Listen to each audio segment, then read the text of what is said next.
وہ کماتے ہیں اور کما کر ہمیں دے جاتے ہیں، اللہ ان کے دل میں بات ڈال دیتے ہیں اور اس طریقے سے ہمارا کام چلتا ہے۔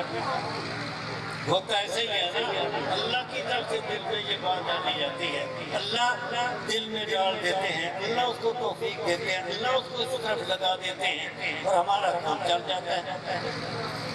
لیکن اس کو یہ بات نہیں سمجھتا، جب جانے لگا تو اس زمانے میں وہ کہتا ہے کہ جی یہ 10 روپے میری 10 روپے میری طرف سے دے۔ تو حضرت نے فرمایا کہ بس اللہ دوسروں کے دل میں ایسے ہی ڈال کر دلوا دیتے ہیں جیسے اللہ نے آپ کے دل میں یہ بات ڈال کر آپ سے دل میں۔ تو انگریز تو یہ سوال کرے تو کرے۔ آج عجیب بات ہے کہ ہمارے مسلمان افسران بھی آ کر ہم سے یہی سوال کرتے ہیں جو ان کافروں نے سوال کیا تھا کہ جی کیا ذرائع حمایت ہے، ہمیں بتائیں کہ اخراجات کہاں سے پورے ہو رہے ہیں۔ یہ اخراجات اسی کی طرف سے پورے ہو رہے ہیں کہ یہ سب اللہ نے ماں کے پیٹ میں تیرے لیے غذا کا انتظام کیا۔ اس وقت نہ تیرا باپ کمانے والا، نہ تو کمانے والا، نہ کوئی اور کما کر دینے والا، اس نے تیرے لیے غذا کا وہاں پر انتظام کیا۔ اپنے دین کے علم برداروں کے لیے، دین کی گاڑی چلانے والوں کے لیے، دین کے محبتوں کے لیے اللہ یوں ہی اپنے بندوں کے دلوں میں بات ڈال کر ان کے لیے وسائل پیدا کر دیتے ہیں۔ قاسم کے زمانے کی بات ہے، جماعتی عقل کا مہینہ تھا، فن ختم ہو گیا۔ اس وقت وہ کرتے حضرت مولانا فیض احمد صاحب ملتانی رحمۃ اللہ علیہ، انہوں نے سارے مدرسین کو بلا کر کہہ دیا کہ بھائی فن ختم ہو گیا اور اللہ سے دعائیں بھی کریں۔ طالب علموں کو کہا کہ آپ لوگ بھی دعائیں کریں، اور جب جب کوئی صورت پیدا نہیں ہوتی، وسائل نہیں آتے، اپنے اپنے تعلقات کے مطابق سودا سرد لے کر اپنی ضرورتیں پوری کریں، اور جب اللہ تعالیٰ کوئی وسائل کی صورت بنا دیں گے تو پھر یہ ادائیگی ہو جائے گی۔ سب اساتذہ نے بخوشی اس بات کو قبول کیا اور دعائیں شروع ہو گئی۔ ابھی ایک ہفتہ گزرا تھا تو ایک صاحب دفتر میں آئے، یہ آج سے تقریباً 25-30 سال پہلے کی بات ہے۔ ایک صاحب آئے دفتر میں، اور وہاں دفتر میں اس وقت ایک منشی صاحب ہوتے تھے، منشی اعظم، ان کے سامنے آ کر بیٹھ گئے اور کہا جی آپ 70,000 کی رسید کاٹیں۔ اب آج سے 30 سال پہلے 70,000 اچھا خاصا سرمایہ ہے، رسید کاٹیں۔ تو ہماری جو رسید بک ہوتی ہے مدرسوں کی، اس میں اوپر ہوتا ہے نام، آگے ہوتا ہے پتہ، نام موتی پتہ، پھر آگے رقم، مد کے کس مد میں ہے، یہ سارا کچھ لکھا جاتا ہے۔ رسید بک نکالی اور کہا جی نام، انہوں نے کہا جی نام کو آپ چھوڑیں، آپ صرف 70,000 لکھیں اور رسید کاٹ دیں۔ وہ کہنے لگے کہ حضرت آپ نام بتائیں اور آگے پتہ لکھوائیں۔ وہ کہنے لگے بھائی نام کو چھوڑو، پتہ کو چھوڑو، صرف آپ 70,000 لکھیں اور رسید کاٹیں۔ منشی صاحب نے بڑا زور لگایا کہ جی نام بتائیں۔ انہوں نے نام نے بتایا۔ منشی صاحب نے کہا کہ حضرت ہم یہ پتہ اس لیے لکھ لیتے ہیں کہ ریکارڈ میں محفوظ ہو جاتا ہے، اور بعد میں کبھی رابطہ کرنا پڑے تو ہمیں رابطے میں آسانی ہوتی ہے۔ لیکن وہ بھی اللہ کا بندہ ایسا، اس نے کہا کہ کیا اب تم نے میرے ساتھ رابطہ کیا تھا؟ اب تم نے رابطہ کیا تھا؟ جس اللہ نے بغیر رابطے کے اب تمہارے پاس بھیج دیا تو اسی طریقے سے پھر بھی بغیر رابطے کے ہو جائے گا۔ اخیر تک اس نے نام نہ بتایا۔ جب منشی صاحب نے زیادہ زور دیا تو اس نے کہا کہ اچھا لکھو یکی از مسلمانہ، مسلمانہ بچوں ایک، یکی از مسلمانہ۔ انہوں نے کہا جی پتہ، تو کہا پتہ لکھو پاکستان، اب گھر تلاش کرتے رہو کہ میں پاکستانی ہوں، لکھ پاکستان۔ 70,000 کی رسید کٹوا کر گیا، اور آج تک ہمیں پتہ نہیں ہے کہ وہ کوئی انسان تھا یا فرشتہ تھا، اور وہ مدد کیسے آئی۔ تو اللہ تعالیٰ نے قرآن کریم کی حفاظت مکمل کرنی ہے، الفاظ کی بھی، معانی کی بھی، اور یہ الفاظ کے محافظ، قرآن کے محافظ قیامت تک اسی طریقے سے پیدا ہوتے رہیں گے، اور یہ فیکٹریاں قائم رہیں گی، اور اللہ تعالیٰ نے ان کے ذریعے سے قیامت تک قرآن کریم کے الفاظ کی بھی، معانی کی بھی حفاظت کرنی ہے۔ جب کوئی الفاظ میں گڑبڑ کرے گا، حفاظ کے مجاہدین سامنے آ جائیں گے، یہ حفاظ سامنے آئیں گے محافظ بن کر، اور جب کوئی معانی کے اندر گڑبڑ کرے گا، علماء سامنے آئیں گے۔ انشاءاللہ نہ کوئی الفاظ میں ہیرا پھیری ہوگی، نہ معانی کے اندر کوئی ہیرا پھیری کر سکے گا۔ قادیانی نے اگر کی ہے تو کس طریقے سے، اب 1.5 یا 2.25 صدیاں ہو گئی، کیا علماء نے ان کا تعاقب چھوڑ دیا؟ لگاتار ان کے پیچھے لگے ہوئے ہیں، اور جب تک ان کا خاتمہ نہیں ہو جاتا انشاءاللہ علماء ان کے سامنے کھڑے ہیں۔ تو یوں قرآن کریم کی حفاظت ہو رہی ہے، اور آپ حیران ہوں گے کہ قرآن کریم کے الفاظ کے یہ جو حافظ ہیں، یاد کرنے والے کون؟ کوئی سریکی، کوئی پنجابی، کوئی پشتونی، کوئی سندھی، دوسری زبانوں والے۔ اور دوسری زبان کی کتاب کو یاد کرنا بڑا مشکل ہوتا ہے۔ اپنی زبان کی کتاب ہو تو اس کو یاد سمجھنا بھی آسان، یاد کرنا بھی آسان، لیکن دوسری زبان کی کتاب ہو اس کو یاد کرنا بڑا مشکل۔ اب اگر کوئی مجھے کہے کہ یہ انگلش والی کتاب ہے، اس کو لفظ بلفظ یاد کر، مشکل۔ لیکن یہ دیکھ لو کہ قرآن کریم عربی زبان میں، اس کا حافظ کون؟ سریکی، جو عربی کا ایک لفظ نہیں بول سکتا، وہ بھی حافظ۔ پشتو والے حافظ، سندھی حافظ، بلوچی حافظ، پنجابی حافظ۔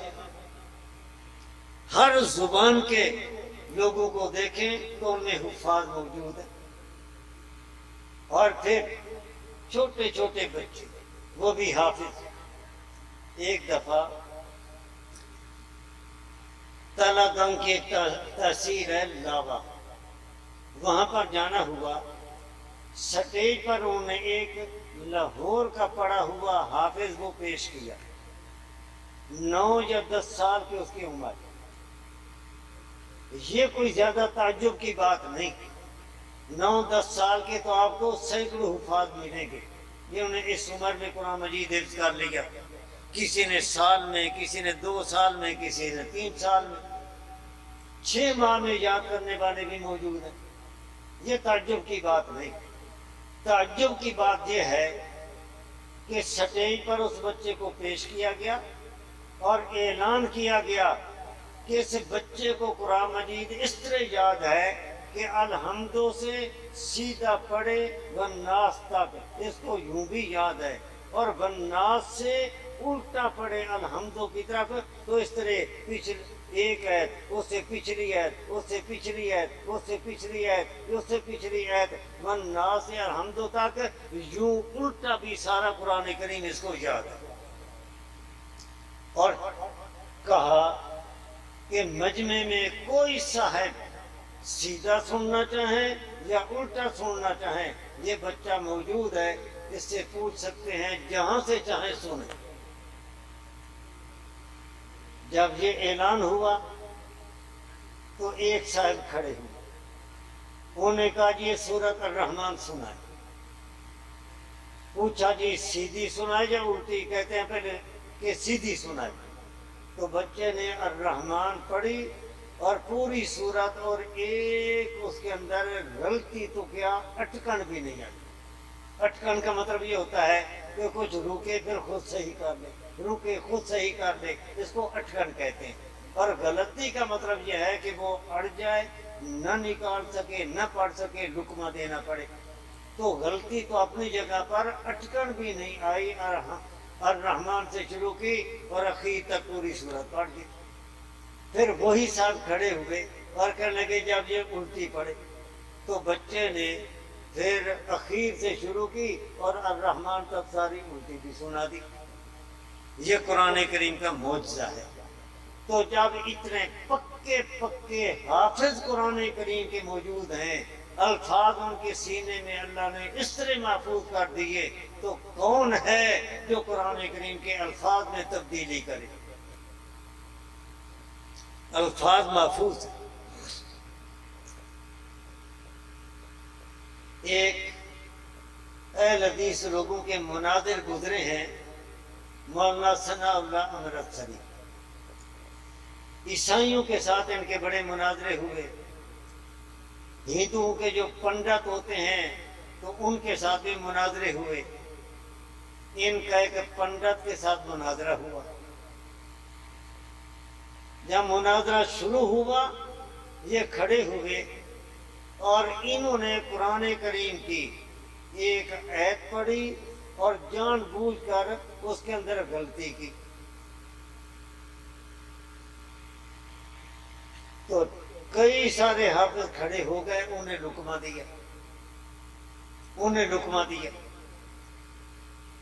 انہوں نے پھر دوبارہ وہ آیت پڑھی تو کوئی اور غلطی کر دی، وہ پھر کئی سارے حافظ کھڑے ہو گئے، انہیں لقمہ دیا۔ پھر تیسری مرتبہ جب آیت پڑھی، اب صحیح پڑھی، کوئی بھی کھڑا نہ ہوا۔ انہوں نے پھر یہ کہا کہ معلوم ہوتا ہے کہ یہ لقمہ دینے والے ہیں، یہ حافظ ہیں، یہ چند حافظ کھڑے ہوئے، چند جو لقمہ دینا چاہتے تھے۔ پھر کہا کہ جتنے قرآن کریم کے یہاں پر حافظ موجود ہیں وہ سارے کھڑے ہو جائیں۔ جب یہ کہا تو اب سینکڑوں کی تعداد میں وہاں پر کھڑے ہو گئے اور سب نے کہا کہ قرآن مجید ہمیں یاد ہے۔ اب مولانا ثناء اللہ امرتسری نے، جو پنڈت وہاں پر مناظرے کے لیے بیٹھا تھا، اس کو کہا کہ جناب آپ کی کتاب ہے گرنتھ، میں آپ کے عام ہندوؤں کو نہیں کہتا، میں آپ کو کہتا ہوں کہ ذرا آپ بھی زبانی کھڑے ہو کر کچھ پڑھیں۔ تو ان کا جو بڑا عالم تھا پنڈت، وہ بھی کچھ حصہ بھی زبانی نہ پڑھ سکا۔ اسی پر فتح کا فیصلہ ہو گیا مسلمانوں۔ تو یہ قرآن کریم کا معجزہ ہے کہ قرآن کریم کے اس طرح پکے حافظ موجود ہیں، ورنہ پہلے جتنی آسمانی کتابیں تھیں ان کے حافظ اس طرح نہیں ہوتے تھے۔ یہ قرآن کریم کا ہی اعجاز ہے کہ خواہ عربی زبان نہ بھی ہو، کوئی زبان ہو، اللہ نے ان کے لیے بھی قرآن کریم کا یاد کرنا آسان کر دیا۔ ایک میں نے واقعہ پڑھا حافظ لدھیانوی کا، اس سے پتہ چلتا ہے کہ یہ حفاظت اللہ کی جانب سے ہو رہی ہے، اور محافظوں کا انتظام اور ان کا انتخاب یہ اللہ کی طرف سے ہوتا ہے، انتخاب اللہ کی طرف سے ہوتا ہے۔ حافظ لدھیانوی یہ نبی نہ تھے،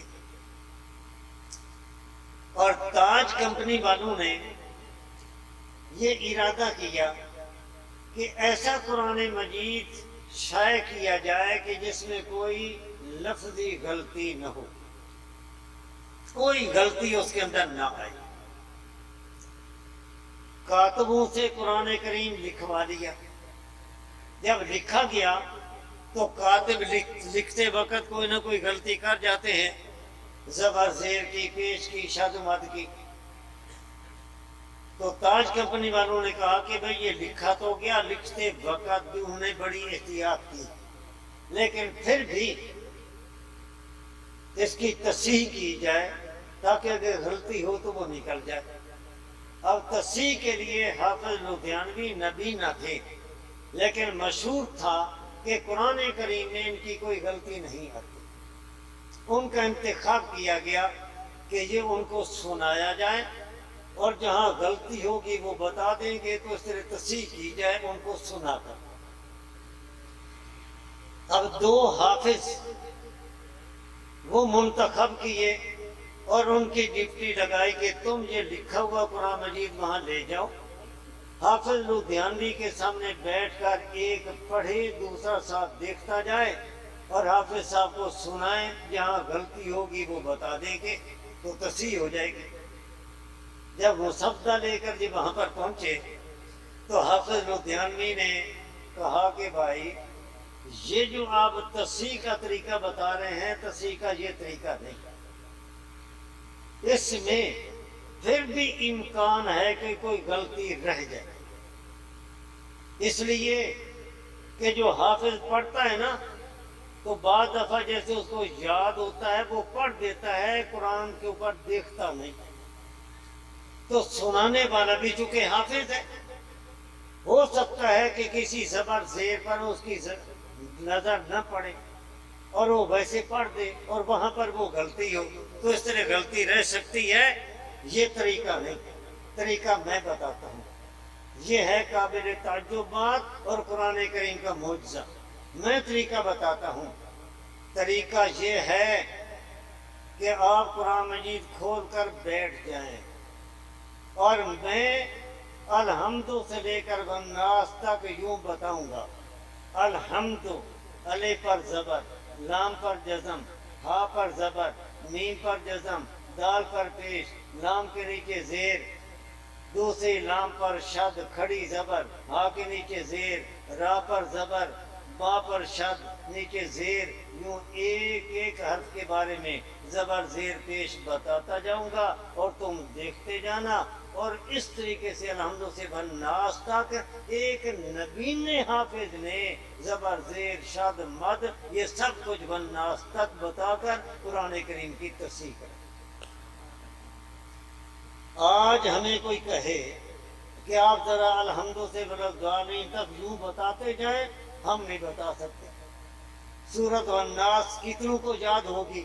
ہم کہیں کہ ذرا یوں زبر ایک ایک حرف پر زبر زیر یوں بتاتے جاؤ، ہمارے لیے بتانا مشکل، لیکن اس اللہ کے بندے نے الحمد سے والناس تک ہر حرف پر زبر زیر پیش یوں بتا کر پورے قرآن کریم کی تصحیح کرا دی۔ یہ قرآن کریم کا معجزہ ہے۔ تو جب اتنے پکے قرآن کریم کے الفاظ کے حافظ موجود ہیں تو انشاءاللہ ایسے قرآن کریم کے محافظوں کے ہوتے ہوئے الفاظ میں کوئی تبدیلی نہیں کر سکتا۔ اگر کوئی کرے گا فوراً ان کی گردن یہ ناپیں گے، فوراً پکڑیں گے کہ یہ تو نے غلطی کی۔ اور پھر تراویح میں پورے قرآن کریم کے ختم کرنے کا سلسلہ حضرت عمر رضی اللہ تعالیٰ نے جاری کیا، اور لاکھوں کی تعداد میں تراویح پڑھی جاتی، پڑھنے والے لوگ موجود ہیں۔ ایک پڑھنے والا پیچھے، پہلے ایک ہوتا تھا سننے والا، اب حفاظ اتنے ہیں کہ ایک پڑھنے والا ہوتا ہے اور 20 پیچھے سننے والے ہوتے ہیں۔ تو جب سارا قرآن کریم ماہ رمضان میں ہزاروں کی کیا لاکھوں کی تعداد میں یوں پڑھنے والے، سننے والے، لقمہ دینے والے موجود ہیں تو الفاظ میں کیسے تبدیلی ہو سکتی ہے؟ انشاءاللہ یہ حفاظت کا سلسلہ قیامت تک جاری رہے گا، قرآن کریم الفاظ کے لحاظ سے محفوظ رہے گا۔ اور یہ محافظ کہاں پیدا ہو رہے ہیں؟ یونیورسٹی میں، کیوں جی؟ کالجوں میں، سکولوں میں، کہاں پیدا ہو رہے ہیں؟ کہاں پیدا ہو رہے ہیں؟ مدارس اسلامیہ میں، مدارس عربیہ میں، وہاں پر یہ محافظ پیدا ہو رہے ہیں جو یہ چاہتے ہیں کہ قرآن کریم کی یوں حفاظت ہوتی رہے، حفاظ پیدا ہوتے رہیں، محافظ پیدا ہوتے رہیں، اور ہم ان کا بھرپور تعاون بھی کریں گے، دعائیں بھی کریں گے۔ وہ ذرا ہاتھ کھڑا کر، جزاک اللہ۔ اب اسی طریقے سے معنی کی بھی حفاظت، معانی کی بھی حفاظت ہو رہی ہے اور انشاءاللہ یہ حفاظت ہوتی رہے گی۔ معانی کی حفاظت کیسے ہوگی؟ معانی کی حفاظت کیسے ہوگی؟ یاد رکھنا، قرآن کریم کے الفاظ اللہ کی طرف سے نازل کیے ہوئے، معانی بھی اللہ کی طرف سے سکھائے اور بتائے ہوئے۔ اللہ تعالیٰ نے نبی کریم صلی اللہ علیہ وسلم کو حکم دیا، انزلنا الیک الذکر لتبین للناس ما نزل الیہم۔ اے محبوب، ہم نے قرآن کریم جو آپ کی طرف نازل کیا، آپ اس کی لوگوں کے سامنے وضاحت کریں، اور آپ نے یہ وضاحت قولاً بھی کی، عملاً بھی کی، زبان سے بھی سمجھایا، عمل کر کے بھی دکھایا، دونوں طریقوں سے حفاظت کی۔ اور آپ نے 23 سالوں میں قرآن کریم جو نازل ہوا تو آپ انہی 23 سالوں میں زبان سے بھی قرآن کریم سمجھاتے رہے، عمل کر کے بھی دکھاتے رہے۔ اور صحابہ کرام کی جو جماعت تھی، یہ وہ جماعت ہے کہ جن کے بارے میں خود نبی علیہ السلام نے فرمایا، ان اللہ اختارنی واختار لی اصحابی، کہ اللہ تعالیٰ نے جیسے نبوت کے لیے میرا چناؤ کیا، میرے لیے اللہ نے میرے صحابہ کا بھی چناؤ کیا۔ اللہ نے چن چن کر آپ کو یہ شاگرد دیے، آپ نے ان کو قرآن کریم سکھایا، اور جو آپ نے زبانی طور پر سکھایا اور عملی طور پر سکھایا، 23 سالہ آپ کے وہ اقوال، آپ کے وہ افعال جو آپ نے دین کے سکھانے کے لیے ارشادات فرمائے اور عمل کر کے دکھایا، ان اقوال، اعمال، افعال، ان کے مجموعے کو کہا جاتا ہے حدیث، ان کو کہا جاتا ہے حدیث۔ اب صحابہ کرام نے نبی کریم صلی اللہ علیہ وسلم کے ان اقوال، افعال کا 23 سال کا ریکارڈ محفوظ کیا، تو قرآن کریم کے معنی محفوظ ہو گئے۔ ان اقوال کے محفوظ ہونے کے ساتھ، افعال کے محفوظ ہونے کے ساتھ قرآن کریم کے معنی محفوظ ہو گئے۔ پھر اللہ تعالیٰ نے محدثین کی جماعت پیدا کی، انہوں نے پھر ان کو آگے محفوظ کیا، اور پھر اللہ تعالیٰ نے ایک اور جماعت پیدا کی کہ جنہوں نے الفاظ حدیث ان کے محفوظ کرنے کے ساتھ ساتھ اور جماعت تھی، انہوں نے قرآن کریم کے معانی اور قرآن کریم کے احکامات کی تشریح اور احادیث کے احکامات، قوانین اور ان کی تشریح، اس کو بھی محفوظ کیا۔ ان کو کہا جاتا ہے مجتہدین، فقہا۔ تو اس طرح قرآن کریم اور دین کی وضاحت محفوظ ہو گئی، حتیٰ کہ تابعین اور تبع تابعین کے دور میں آ کر وہ ساری وضاحت لکھ دی گئی، کتابی شکل میں محفوظ ہو گئی۔ قرآن کریم کے الفاظ بھی لکھ لیے گئے، اور وہ معانی وہ بھی کتابوں کی شکل میں محفوظ ہو گئے۔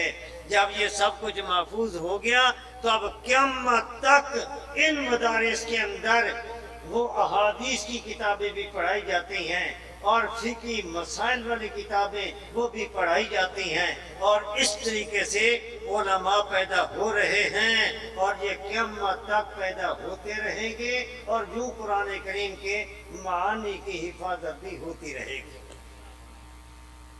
تو حفاظ قراء، ان کے ذریعے الفاظ کی حفاظت، علماء کے ذریعے معانی کی حفاظت، علماء کے ذریعے معانی کی حفاظت، اور انشاءاللہ یہ حفاظت ہوتی رہے گی۔ یہ تو میں نے بتایا۔ ابھی ایک لفظ کی میں نے تشریح کی، کیا کہ قرآن کس چیز کا نام ہے؟ قرآن، تو آپ میں سے کوئی بتا سکتا ہے کہ قرآن کی حقیقت کیا ہے؟ قرآن کس چیز کا نام ہے؟ میں نے جو اتنی دیر بات کی سمجھ تو آپ گئے، لیکن اب زبان سے کہنا مشکل۔ دوبارہ کہہ دیتا ہوں کہ قرآن یہ نام ہے اللہ کی طرف سے نازل کیے ہوئے متعین الفاظ اور متعین معنی کا۔ اتنی سوکھی گل ہے، اللہ کی طرف سے نازل کیے ہوئے متعین الفاظ اور متعین معانی، ان کے مجموعے کا نام قرآن۔ 4 لفظ میں نے بتائے تھے۔ دوسرا لفظ کون سا؟ ہاں جی، دوسرا لفظ کون سا؟ آپ یہاں بھول گئے، گھر جانے تک تو پتہ نہیں اپنے آپ کو بھی آپ بھول جائیں۔ دوسرا لفظ کیا تھا؟ ہاں جی، حدیث۔ اب حدیث کسے کہتے ہیں؟ ابھی میں نے تھوڑی سی بات ذکر کی تھی۔ نبی علیہ السلام نے دین اور قرآن کی وضاحت کی 23 سال۔ ان 23 سالوں میں جو آپ نے زبان سے قرآن اور دین کی تشریح کی وہ آپ کے اقوال ہو گئے، اور عمل کر کے دکھایا وہ آپ کے افعال ہو گئے۔ تو آپ کے 23 سالہ ان اقوال افعال کے مجموعے کو کہتے ہیں حدیث۔ آپ کا ہر قول بھی حدیث، ہر فعل بھی حدیث، ہر قول بھی حدیث، ہر فعل بھی حدیث۔ اور صحابہ کرام پر قربان جائیے کہ انہوں نے اپنے آپ کو وقف کر دیا تھا نبی علیہ السلام سے دین سیکھنے کے لیے، قرآن سیکھنے کے لیے، اور پھر آپ کے اقوال اور افعال کو محفوظ کرنے کے لیے۔ اصحاب صفہ کی جو جماعت تھی ان کا کوئی کاروبار نہیں تھا، وہ کوئی ذریعہ معاش اختیار نہیں کرتے تھے۔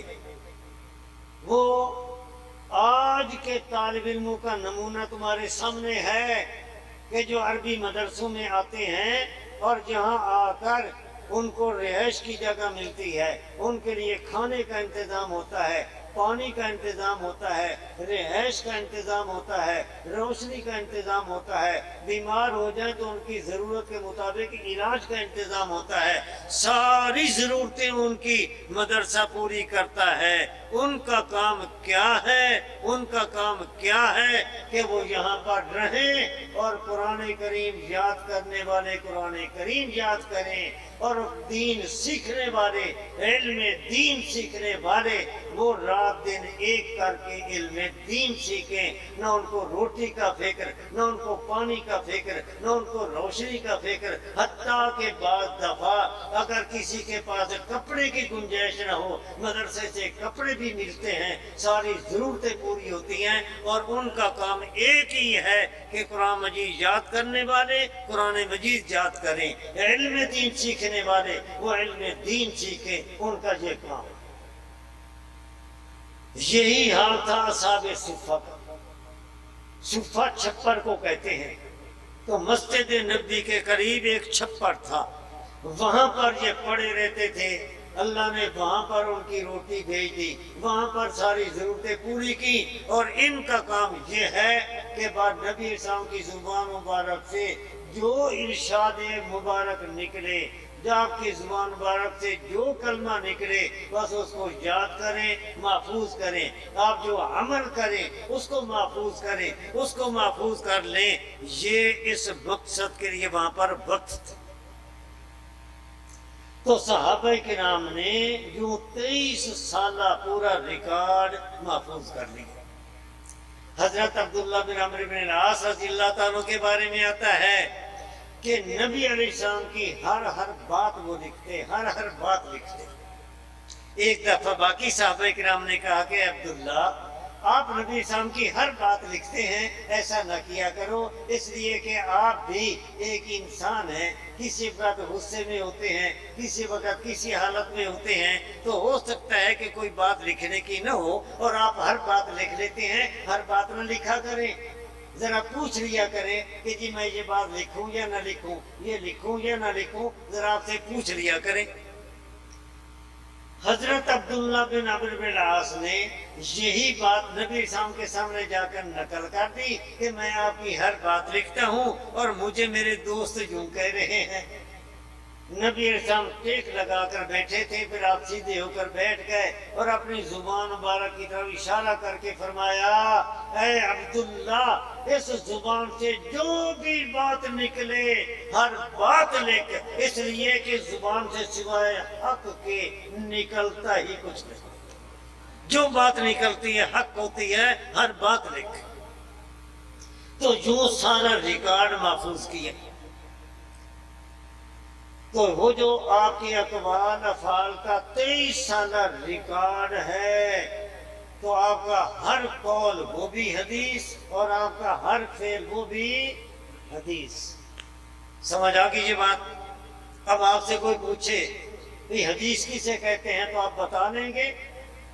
عربی میں کہا جاتا ہے حدیث کسے کہتے ہیں؟ ہوا اقوال النبی صلی اللہ علیہ وسلم وافعالہ، کہ ان 23 سالوں میں دور نبوت میں نبی اسلام کا ہر قول حدیث، آپ کا ہر فعل وہ بھی حدیث۔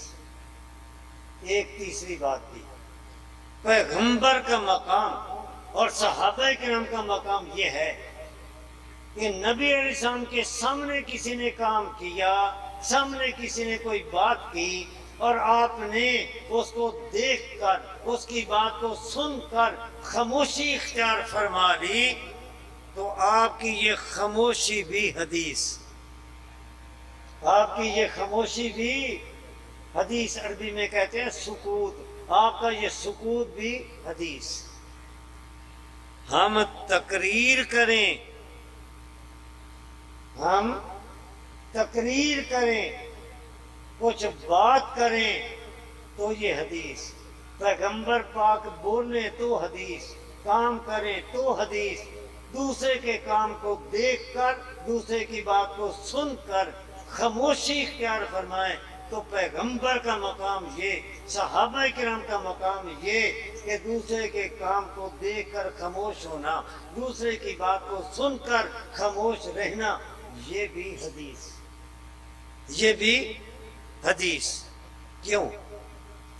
اس لیے کہ نبی کا کام یہ ہے کہ جب کسی کام کو دیکھے وہ غلط ہو تو رہنمائی کرے، کسی کی بات سنے وہ بات خلاف شرع ہو، رہنمائی کرے کہ یہ بات غلط ہے، تمہیں ایسی نہیں کرنی چاہیے، یہ ہو نہیں سکتا کہ پیغمبر کا پاک کے سامنے کوئی کام کرے خلاف شریعت، کرے گناہ والا، اللہ کی ناراضگی والا، پیغمبر رہنمائی نہ کرے، یہ نہیں ہو سکتا۔ پیغمبر پر رہنمائی کرنا فرض ہے۔ یہی صحابہ کرام کا طریقہ، کوئی بات کرے اور وہ بات خلاف شریعت ہو تو پیغمبر فوراً تنبیہ کرتے ہیں، رہنمائی کرتے ہیں۔ لیکن جب آپ نے خاموشی اختیار کی، کام کو دیکھ کر، بات کو سن کر، تو اس بات کی دلیل ہے کہ وہ کام بھی صحیح، وہ بات بھی صحیح، اس لیے وہ بھی حدیث۔ یہ تو میں نے بتایا کہ حدیث کسے کہتے ہیں۔ سمجھ آ گئی بات؟ جن کو سمجھ آئی ہے ذرا ہاتھ کھڑا کریں تاکہ مجھے تسلی ہو جائے۔ جزاک اللہ۔ تیسرا لفظ میں نے ایک بتایا تھا،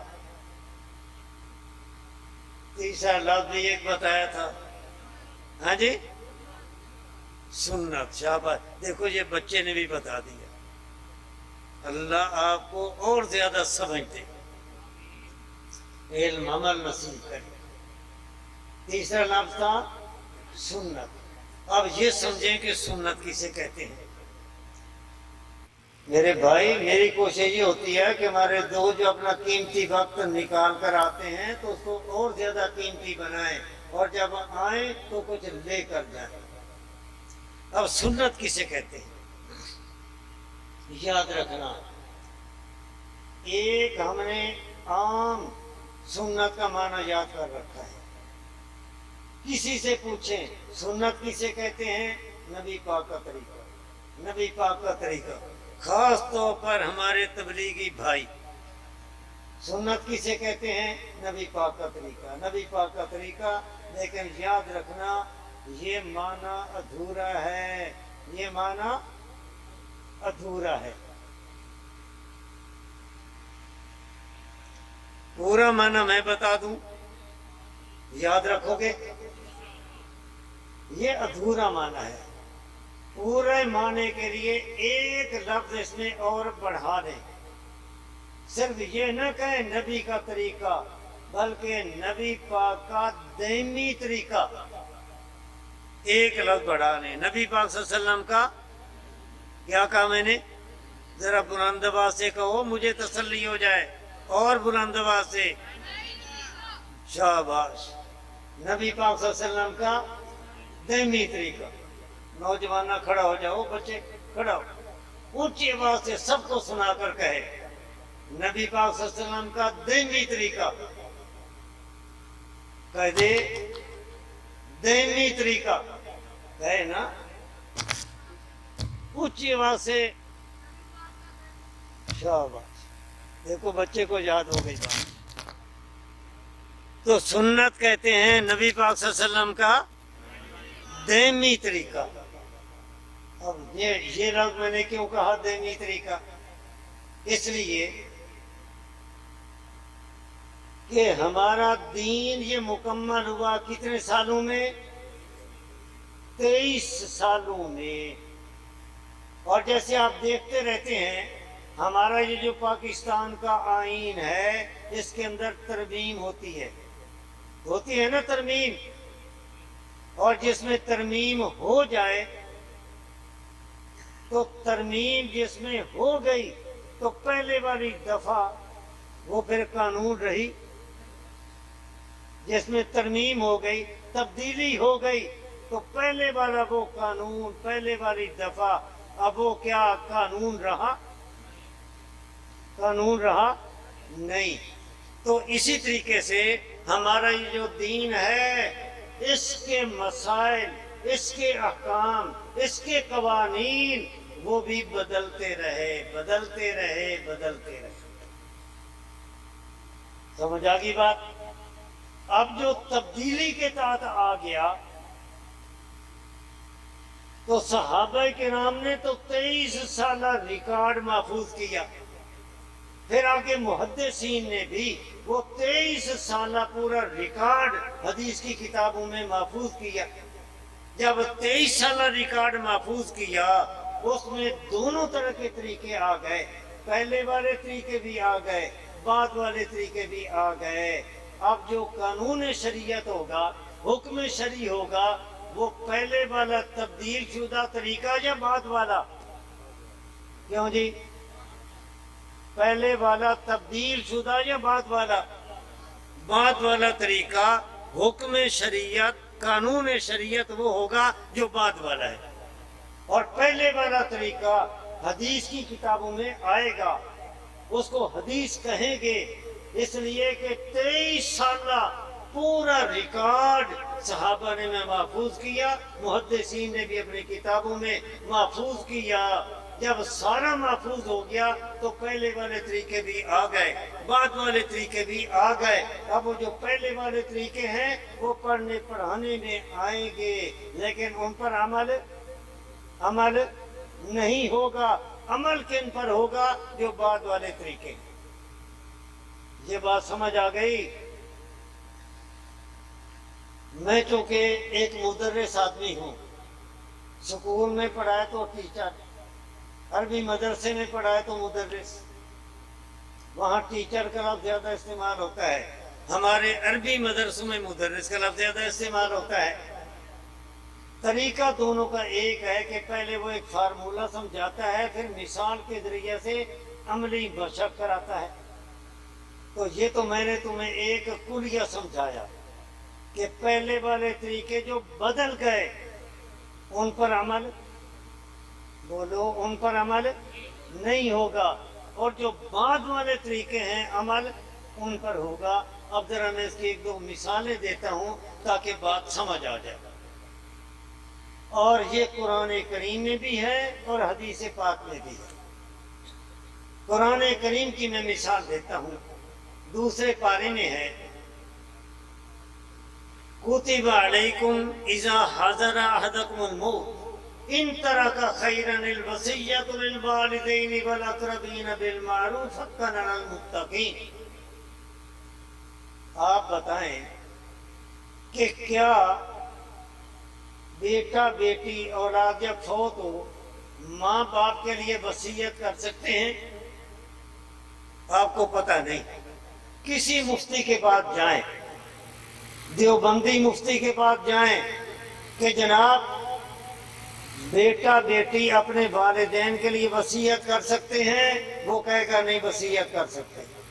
آپ بریلوی مفتی کے پاس جائیں، کیوں جناب بیٹا بیٹی اپنے ماں باپ کے لیے وصیت کر سکتے ہیں؟ نہیں کر سکتا۔ پھر آپ چلے جائیں اہل حدیث مفتی کے پاس کہ جناب اولاد اپنے ماں باپ کے لیے وصیت کر سکتی ہے، وہ بھی یہی کہے گا وصیت نہیں کر سکتے۔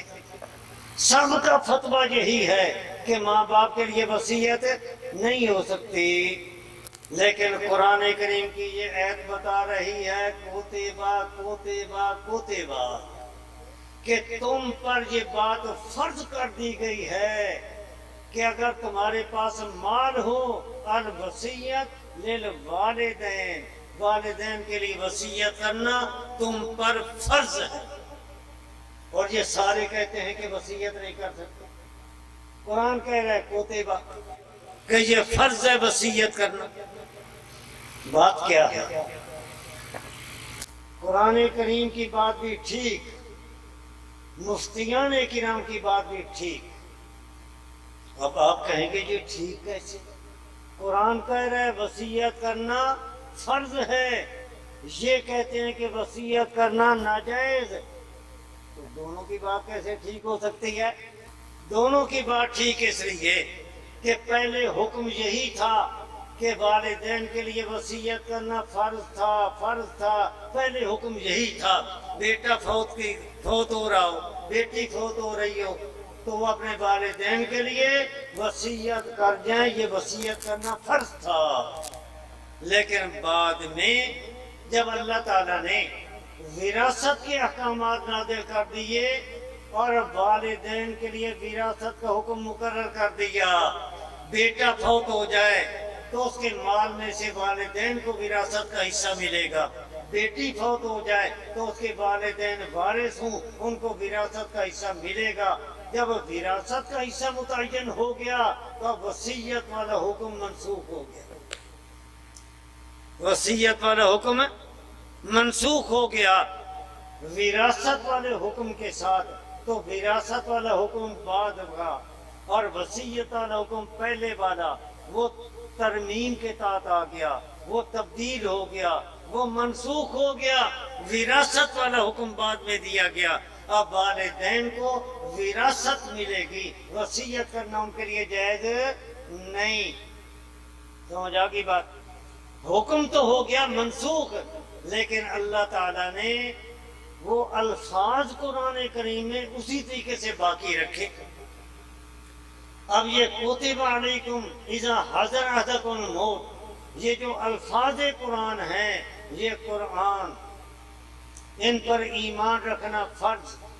نماز کے اندر پڑھیں گے نماز ہو جائے گی، تراویح کے اندر اگر کوئی حافظ باقی آیتیں پڑھے، یہ آیت چھوڑ دے، قرآن کریم کا ختم مکمل نہیں ہوگا۔ اس کا کوئی انکار کر دے کہ یہ قرآن نہیں تو یہ کفر ہے۔ اس لیے قرآن سمجھنا یہ تو ہے فرض، لیکن اس کے اندر جو حکم دیا گیا ہے اس پر عمل کرنا جائز نہیں۔ میری بات سمجھ آ رہی ہے؟ اس پر عمل کرنا جائز ہے۔ کیا کہا میں نے؟ میری طرف توجہ رکھو، سٹیج پر تو حضرات آتے رہیں گے۔ وصیت کرنا، آپ بتائیں، بیٹا اپنے والدین کے لیے، بیٹی اپنے والدین کے لیے یہ وصیت کر سکتے ہیں؟ کیوں جی؟ بولیں نا، زبان سے بولیں، سر نہ ہلائیں۔ وصیت کر سکتے ہیں؟ اور اگر آپ کو کوئی کہے کہ قرآن کریم میں تو ہے کوتبہ کہ یہ وصیت کرنا فرض ہے، آپ کو وہ یہ کہے، آپ کہتے ہیں کہ جائز ہی نہیں، اور اگر وصیت کرے کوئی تو گناہگار، اس پر عمل کرنا گناہگار، عمل کرنے والا گناہگار، عمل کرنا جائز نہیں، وصیت بھی جائز نہیں، عمل کرنا بھی جائز نہیں۔ تو آپ کے سامنے اگر کوئی قرآن کی آیت پڑھ دے کہ آپ کہہ رہے ہیں بھائیوں کہ وصیت کرنا ناجائز، قرآن کہہ رہا ہے وصیت کرنا فرض ہے، تو آپ کیا بتائیں گے؟ آپ کیا جواب دیں گے؟ بولے نا، آپ کیا کہیں گے؟ آپ کیا کہیں گے؟ کوئی تو بتائے۔ ہاں جی، شاباش، دیکھو بابا جی زندہ باد، یہ بابا جی زندہ باد نام تو مجھے آتا نہیں۔ آپ کہیں گے کہ پہلے حکم تھا لیکن یہ حکم منسوخ ہو گیا، یہ حکم تبدیل ہو گیا، لیکن وہ الفاظ قرآن کریم میں اسی طریقے سے باقی رکھے گئے، ان کو پڑھا تو جائے گا لیکن ان کے اندر جو حکم ہے اس پر عمل کرنا جائز نہیں۔ کیوں؟ اب تو بتا دیں کیوں؟ کہ وہ حکم منسوخ ہو گیا، اب اس پر عمل نہیں ہوگا، عمل ہوگا بعد والے حکم پر۔ بعد والا حکم کون سا؟ بعد والا حکم کون سا؟ ہاں جی، وراثت والا۔ دیکھو یہ سامنے بچے بھی جواب دے رہے ہیں، وراثت والا۔ اب وراثت تو والدین کو ملے گی لیکن وصیت ان کے لیے جائز نہیں۔ تو جب قرآن کریم کے اندر آیت موجود ہے اور اس کے اندر جو حکم ہے اس پر عمل کرنا جائز نہیں، تو احادیث تو لاکھوں کی تعداد میں ہیں، اور ان میں سینکڑوں ایسی حدیثیں ہیں کہ جن میں پہلے والے حکم ہیں، اس لیے وہ حدیثیں پڑھنے پڑھانے میں تو آئیں گی، ان پر عمل کرنا جائز نہیں، عمل ہوگا جو بعد والا حکم ہے اس پر۔ اس کی کئی مثالیں ہیں، اور امام بخاری رحمۃ اللہ علیہ نے خود صحیح بخاری کے اندر یہی ہمیں اصول بتایا کہ پہلے والا حکم جو منسوخ ہو جائے تو جس حدیث کے اندر وہ حکم ہوگا وہ پڑھنے پڑھانے میں آئے گی، عمل کرنا جائز نہیں، عمل ہوگا بعد والے حکم پر۔